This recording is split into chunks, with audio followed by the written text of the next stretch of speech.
My phone rang while I was standing in the kitchen. Not unusual, except the name glowing on the screen was my daughter-in-law, and her voice wasn't warm. It was sharp, impatient, almost amused. "If you want to join Thanksgiving," she said, loud enough that I could hear dishes clattering in the background. "Come wash the dishes." For a moment, I said nothing. I could picture her smirking. My son standing somewhere behind her, silent like he always was. They thought they knew the story. Everyone did.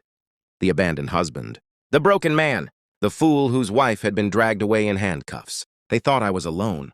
Pathetic. I leaned against the marble counter and watched the Alps outside the window glow white under the morning sun. Switzerland has a strange kind of silence. Clean, expensive, final. I took a sip of coffee. Then I answered. "Enjoy," I said. Nothing more. I hung up. 3 minutes later, I posted a single photo online. My villa, glass walls, snow rolling down the mountains behind it like spilled silk. My phone rang again, and again, and again. By the time I turned it face down on the counter, it had rung 71 times.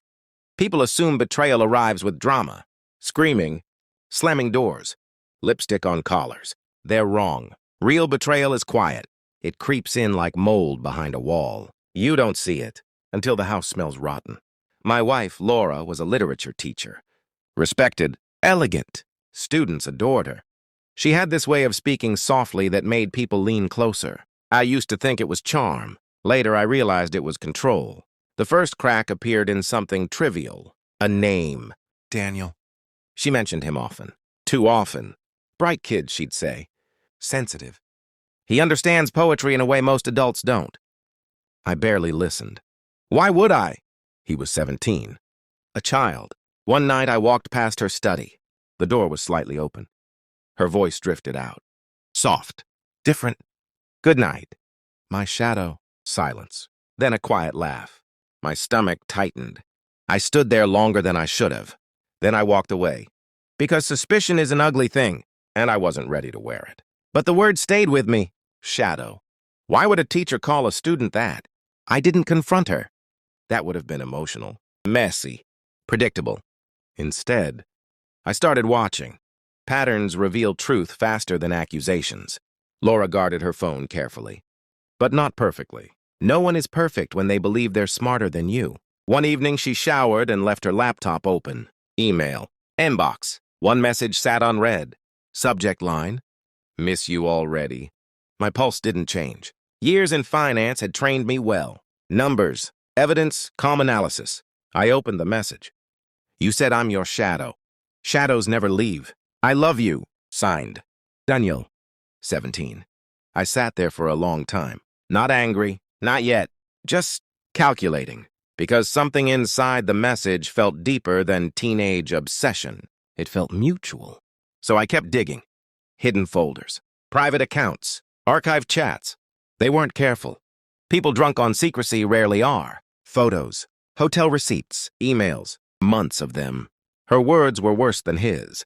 You understand me better than anyone. You're not a boy to me. You're my shadow. The irony was exquisite.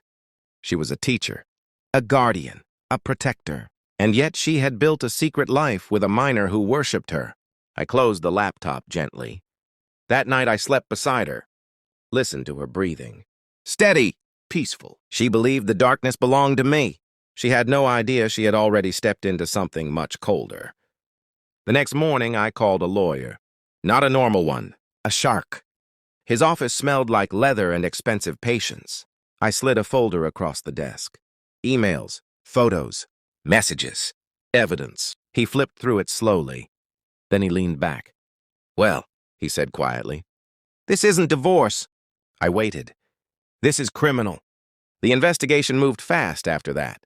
Faster than Laura could imagine. Digital records, school reports, witness statements. By the time the authorities contacted her, the case was already built. I attended the hearing months later. She stood across the courtroom, hair perfect, face pale, still trying to look dignified. Then the prosecutor read her emails aloud. Every word, every shadow, every lie. The judge's expression changed halfway through. Subtle, but unmistakable. Even he looked Disturbed, Laura turned toward me, her eyes wide, confused. How? I said nothing. I simply watched. The final time we spoke was after the sentencing. She sat behind thick glass. Prison uniform? Orange.